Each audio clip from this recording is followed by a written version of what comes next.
नमस्कार दोस्तों। CA NRC का नोटिफिकेशन जारी हो गया है।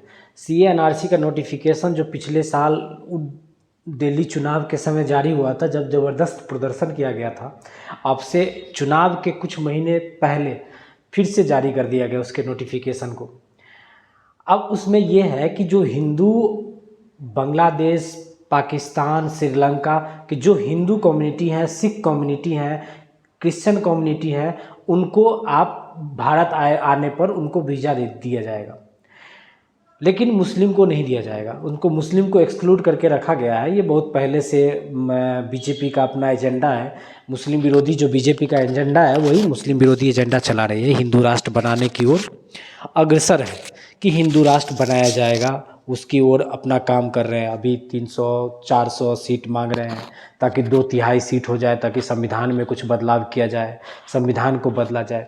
इस तरह की वो प्रक्रिया कर रही है। अब चुनाव से ठीक पहले लाने का क्या मतलब है? अब चुनाव से ठीक पहले लाने का 2-3 पॉइंट निकल के आता है कि पहला ये पॉइंट है कि जस्ट आज सुप्रीम कोर्ट ने जजमेंट दिया इलेक्टोरल बॉन्ड को लेकर के। कल स्टेट बैंक ऑफ इंडिया को शाम 5 बजे तक इलेक्शन कमीशन को सारे डोनर के लिस्ट देने हैं और 15 तक इलेक्शन कमीशन के डोनर को लिस्ट को वेबसाइट पे अपडेट करना है। अब ये सब प्रक्रिया चल रही है। कल पेपर का हेडलाइन क्या होता है? कल पेपर का हेडलाइन होता है एसबीआई को लेकर के। अब एन मोमेंट पर मोदी जी ने पूरे हेडलाइन चेंज कर दिया। कल पेपर के फ्रंट पेज पर क्या होगा? एनआरसी, सीए एनआरसी का नोटिफिकेशन जारी हुआ, यही हेडलाइन होगा और ये स्टेट बैंक वाला हेडलाइन पीछे चला जाएगा किसी बैक पन्ना पे। मेन एजेंडा यही है। नोटिफिकेशन सीए एनआरसी आप कब से लागू कर रहे हो? अरे कर दो लागू, से क्या फ़ायदा होने वाला है आम जनता को? मुझे क्या फ़ायदा होगा? आपको क्या फ़ायदा होगा? क्या पाकिस्तान से हिंदू आ जाएंगे? पाकिस्तान से हिंदू आने के बाद क्या हो गया? यहाँ आकर के रहेंगे। आप अपने को तो घर नहीं दे रहे हो, अपने लोगों को तो घर नहीं दे पा रहे हो, अपने लोगों को तो रोज़गार नहीं दे पा रहे हो। 125 करोड़ की जनसंख्या है इस देश का, और आप हिंदू, सिख, ईसाई को और दूसरे देश से ला करके यहाँ रख लो। इससे क्या होगा? इससे तो जनसंख्या ही बढ़ेगी ना। अपने लोग आपके रोड पे लड़ रहे हैं, कभी यूपी में प्रदर्शन हो रहा है, कभी बिहार में प्रदर्शन हो रहा है, किसान सड़क पर हैं, उनको उचित मुआवजा नहीं मिल पा रहा है, रोजगार, आप एक रेलवे नोटिफिकेशन नहीं जारी कर रही है, 5000 पोस्ट आपने एएलपी में दिया। तो रोजगार की स्थिति आपको पता ही है कि किस तरह से रोजगार की क्या स्थिति है। जनसंख्या की स्थिति आपको पता है कि कितना जनसंख्या विस्फोट हो रहा है। एक तरफ तो आप कहते हो कि जनसंख्या को कंट्रोल करना चाहिए, हम दो हमारे दो, इसका नारा दे रहे हो, दूसरी तरफ और देश के लोगों को ला करके यहाँ नागरिकता दे रहे हो। ये तो बेसिकली मुझे ऐसा लगता है कि ये बेसिकली एक चुनावी एजेंडा है और चुनाव के समय वो उसको पॉपअप किया गया है, लाया गया है, जिससे लोगों को लगे कि हाँ भाई मोदी जी जो कहते हैं वो करते हैं। अरे जो कहते हैं वो करो, रोजगार पे करो ना। रोजगार पे आपने जो कहा वो करो। रोजगार पे आपने कहा 1 करोड़ लोगों को रोजगार देंगे, दो आप 1 करोड़ लोगों को रोजगार, आप 10 लाख तक का रोजगार नहीं दे पाए। आप सबसे ज़्यादा रोजगार प्रोड्यूस करने वाला रेलवे था, उसको आपने भट्ठा बैठा दिया।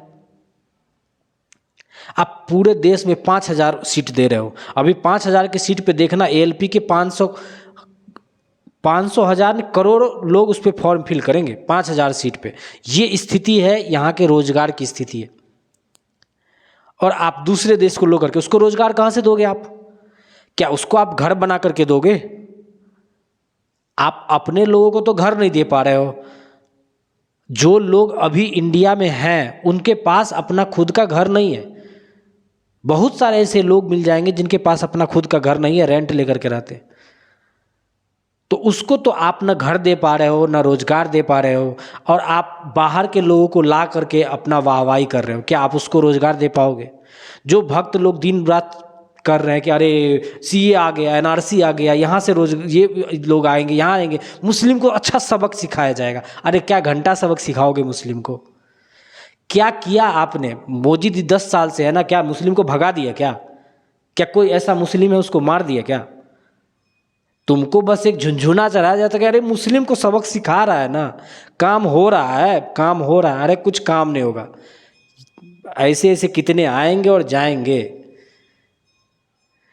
तो आप वहाँ के लोगों को ला रहे हो, यहाँ रख रहे हो, यहाँ के लोगों को मूलभूत सुविधा नहीं दे पा रहे हो, उस पे तो आप बात नहीं करते। आप बात नहीं कर रहे हो कि आप रोजगार कहाँ से दोगे, ये नहीं बात कर रहे हो। आप कहाँ लोगों को घर दोगे, वो नहीं बात कर रहे हो। जो यहाँ के रहने वाले हैं उसके घर को तो आप बुलडोजर से चला रहे हो। और आप कह रहे हो कि वहाँ से हिंदू जो शोषित हिंदू हैं उनको यहाँ ला करके नागरिकता दी जाएगी। अरे नागरिकता दे दो, नागरिकता देने के बाद उसको तो खाना भी देना होगा, उसको तो रखना भी पड़ेगा, उसको रहने के लिए तो घर देना पड़ेगा, ज़मीन देना पड़ेगा, उसको रोजगार देना पड़ेगा। वो कहाँ से दोगे आप? अपने जनता को तो आप दे नहीं पा रहे हो। बेरोजगारी की इतनी आलम है, इतने मारामारी है, वो आप देख लो ना। आप अभी कुछ दिन पहले कांस्टेबल का हुआ था, कांस्टेबल में पेपर लीक हुआ था, 60 लाख लोग भरे थे। 60 लाख लोग कितने, 60,000 सीट पे, 50 से 60,000 समथिंग सीट आया था, उस पर 60 लाख लोग भरे थे फॉर्म। ये स्थिति है और आप वहाँ से ला करके दे रहे हो। तो बस ये एक चुनावी एजेंडा है। और मैं पहले भी बता चुका हूँ कि बस ये कुछ समय के लिए ऐसा है ना कि कल का हेडलाइन चेंज करना है, हेडलाइन चेंज हो जाएगा फिर वो। ये पूरे 10 साल से तो आप यही कर रहे हो, मैनेजमेंट मैनेजमेंट मैनेजमेंट। अब एक बार अगर ये ग्रास रूट लेवल तक अगर पहुँच गया ना, तो फिर आप कितना भी मैनेजमेंट कर लो ना, मीडिया में मैनेजमेंट कर ले, कितना भी आप दिखा लो ना, वो बदलता नहीं है परसेप्शन। आप लाख ले आओ, सीए ले आओ, एनआरसी ले आओ। अभी तो रोहिंग्या को दिल्ली में बीजेपी वाले सब जितने भी ओवरब्रिज के नीचे जो लोग रह रहे उसको रोहिंग्या रोहिंग्या कहकर भगा रहे थे। अभी क्या फिर उधर से ला रहे हो? वो कहो ना कि वो मुस्लिम नहीं आएगा, हिंदू आएगा। अरे हिंदू तो सिख भी हैं जिस पे गोलियां चलवा दिया आपने। वो हिंदू सिख नहीं है जिस पे गोली चलवा दिया आपने हरियाणा सरकार ने। तो कुल मिलाकर के ये चुनावी एजेंडा है जिसको चुनाव के समय में लाया गया है। देखिए इसका क्या रिएक्शन होता है, ये तो समय के साथ पता चलेगा। अभी तो सारे बीजेपी का तंत्र लग जाएगा कि अरे ये हो गया, ये हो गया, ये हो गया, इतना बड़ा हो गया। सारे मीडिया हाउस लग जाएंगे, अरे सीए आ गया, एनआरसी आ गया। ये 2-4 साल पहले भी आया था ये, और उस समय भी हंगामा हुआ था, और फिर से आया है चुनाव के समय में। तो कर लीजिए जितना मैनेजमेंट, देखते हैं इसका ज़मीन पे क्या फ़र्क पड़ेगा, वो तो समय के बाद ही पता लगेगा। नमस्कार।